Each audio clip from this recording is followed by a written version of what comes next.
Assalamualaikum warahmatullahi wabarakatuh. Pada kesempatan kali ini saya akan mempraktekkan materi tentang integrity constraint. Yang pertama adalah not null.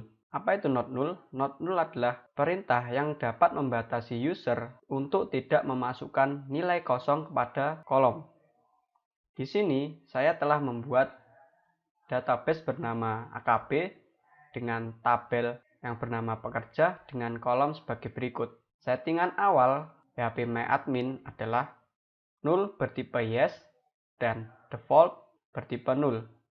Ini memungkinkan user dapat memasukkan nilai yang bernilai 0 terhadap kolom atau tidak memasukkan nilai sama sekali terhadap kolom.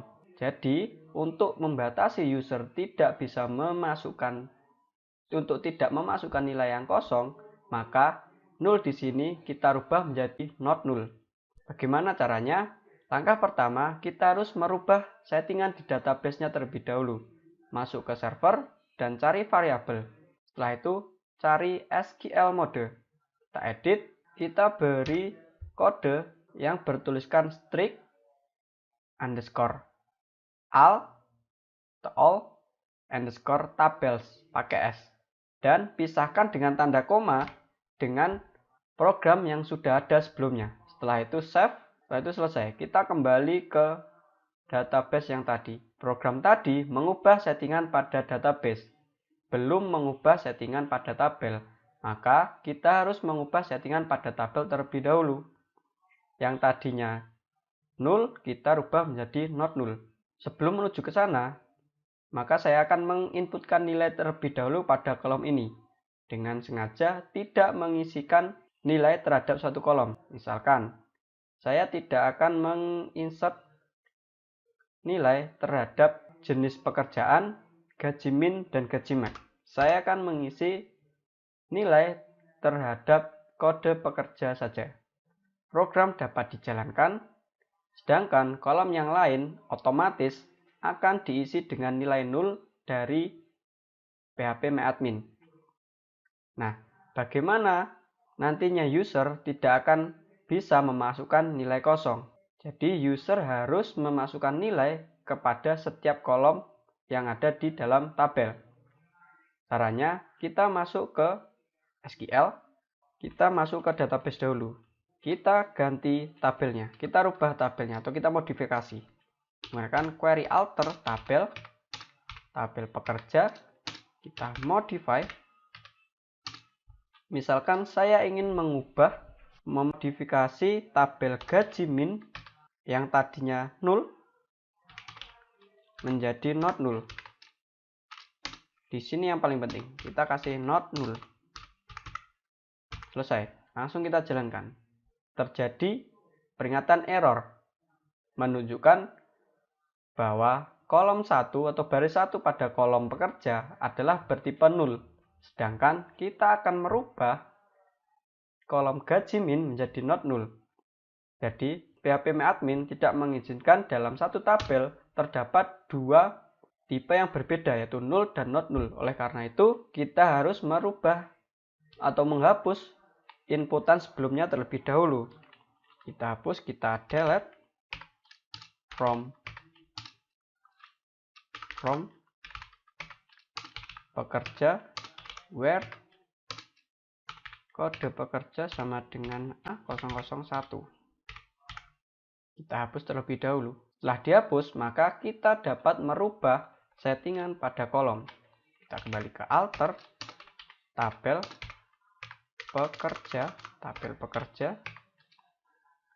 Kita modify gaji min,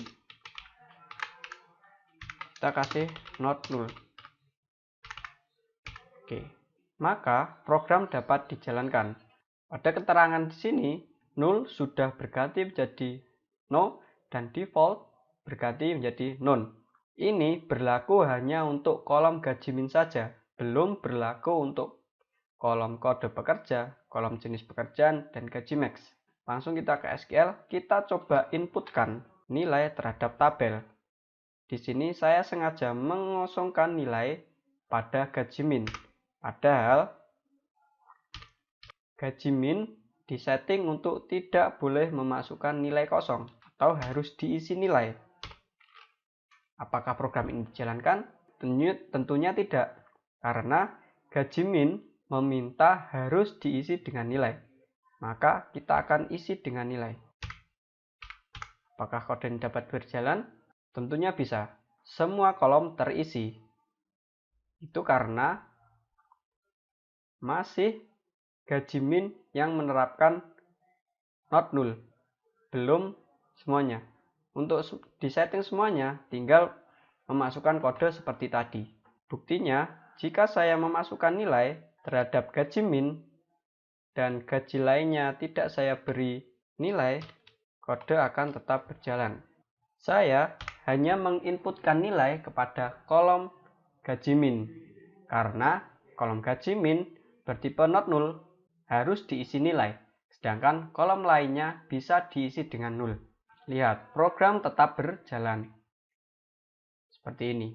Kolom lainnya null dan gaji min harus diisi. Untuk menyeting semuanya, harus merubah tabelnya satu persatu. Kita masuk ke use AKB, maka kita harus rubah satu persatu. Apakah kode ini berjalan? Tentunya tidak. Nah, karena tabel kolom sebelumnya sudah berisi 0, jadi kita harus menghapusnya terlebih dahulu. Kita delete from pekerja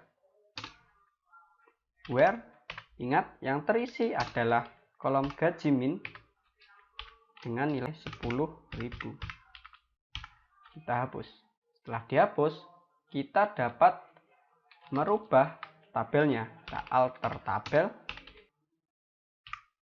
kita go, maka semua akan berubah menjadi not null. Jadi sekarang saya tidak ada kolom yang dapat diisi dengan nilai kosong. Semua harus diisi.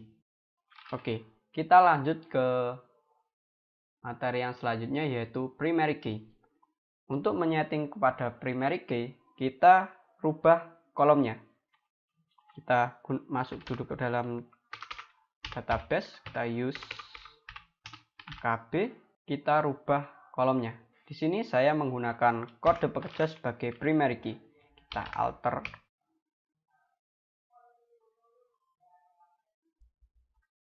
Setelah kode primary key diterapkan pada kode pekerja, maka kolom kode pekerja menjadi primary key dengan tanda kunci yang ada di sini.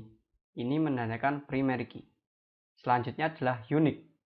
Unique adalah indeks kedua dari primary key.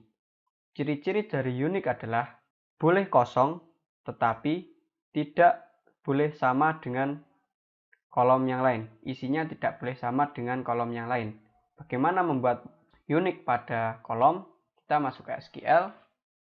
Kita kembali gunakan database AKB. Lalu kita alter.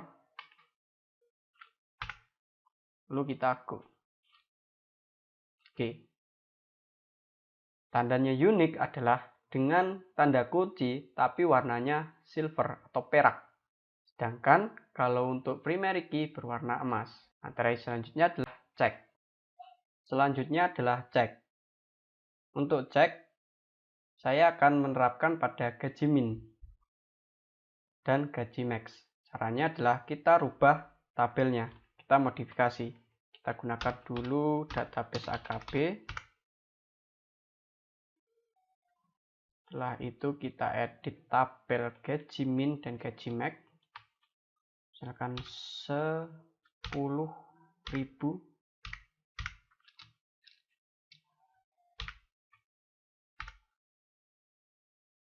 Apakah bisa? Oke, bisa. Dan gaji max kurang dari 100.000.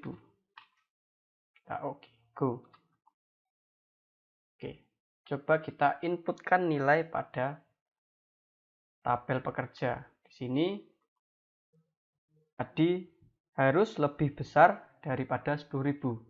Sini saya isikan itu sama dengan 10.000 ya. Saya isikan 11.000.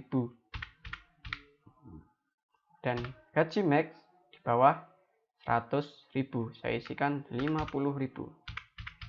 Apakah bisa? Ternyata bisa. Karena benar. Ya, masuk ya. Gaji min adalah 11.000 dan gaji max adalah 50.000. Bagaimana jika kita balik angkanya? Untuk gaji min saya isi 9.123 dan untuk gaji max saya isi 51.123. Apakah bisa? Kita go. Oke. Tentunya programnya akan gagal karena 9.000 ini di bawah dari 10.000 dan 51.000 di atas dari 50.000. Keterangannya errornya karena constraint. Karena constraint-nya sudah ditetapkan cek, yaitu jika di bawah 10.000 tidak bisa diproses dan jika di atas 51.000 juga tidak akan bisa diproses. Demikianlah penjelasan dari integrity constraint tipe cek. Demikian yang dapat saya sampaikan, ada kurang lebihnya mohon maaf. Wassalamualaikum warahmatullahi wabarakatuh.